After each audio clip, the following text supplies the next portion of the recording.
सोचिए, ठंडी सर्दीली रात, खेतों में बस बर्फ जैसी ठंडी हवा और एक गरीब किसान जिसका घर में चूल्हा भी ठंडा है, फिर भी वह काम कर रहा है। क्यों?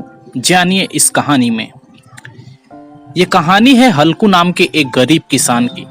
सर्दी का मौसम है, वो भी पूस की कड़कड़ाती ठंड। हल्कू पूरे दिन खेत में काम करता है, लेकिन कमाई इतनी कम कि जैसे रेत में पानी मिलते ही खत्म।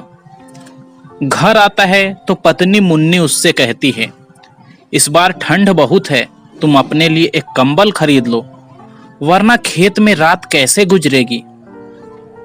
लेकिन हल्कू के पास पैसे ही कहाँ हैं। जो थोड़े बहुत हैं वो भी पुराने कर्ज चुकाने में जाने वाले हैं। हल्कू सोचता है, अगर कंबल लूं तो कर्ज नहीं दे पाऊंगा, और अगर कर्ज दूं तो ठंड में रहूंगा कैसे। आखिर में वो कर्ज चुकाने का फैसला करता है और कंबल का सपना छोड़ देता है। रात को हल्कू खेत की रखवाली करने जाता है, साथ में उसका प्यारा कुत्ता झबरा भी है। लेकिन भाई, ठंडी इतनी कि जैसे हवा नहीं छुरियां चल रही हों। हल्कू के पांव सुन्न हो जाते हैं। वो कंबल तो लाया नहीं, बस एक पुरानी पतली चादर है जो ठंड से बचने के लिए बिल्कुल बेकार है। हल्कू आग जलाने की कोशिश करता है, लेकिन लकड़ियां गीली हैं, जलती ही नहीं। आखिरकार वह झबरे के साथ पुआल में घुसकर बैठ जाता है ताकि गर्मी मिले। झबरा भी जैसे कह रहा हो, भाई मैं तुम्हारे साथ हूं, ठंड चाहे कितनी भी हो।